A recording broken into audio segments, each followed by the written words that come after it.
it's Ellie from Lashologist Choice and from Eye and Lash Health Institute. I have a question for you.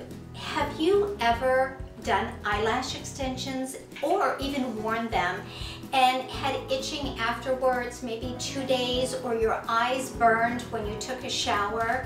Well, I've been working on a product now for, I would say, about 3 to 4 years, but in the making for about 8 years. And that is a barrier cream called Lashologist Choice. Now, what this does is it puts a protective barrier on your eyelids from your lash line to your brow. Now, why would you want to do that? A lot of times people will build up a sensitivity, just like being lactose intolerant.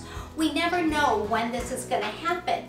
So why not use precaution in the very beginning by protecting that delicate eye tissue area? Now, what I have found in doing lashes over the past 12 years is sometimes you could wear lashes for 2 or 3 years and all of a sudden have a full-blown allergy.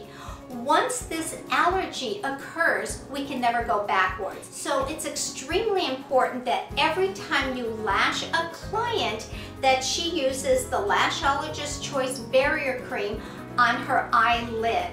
And I'm sure that you have noticed sometimes people are allergic to dogs, pollen, even those little eyeshadows people are wearing with glitter give like these microscopic cuts. So what's happening is that eyelash adhesive has vapors. Those vapors have molecules. Those molecules settle on the skin, causing sensitivity. So do me a favor, protect so your clients can wear lashes a lifetime.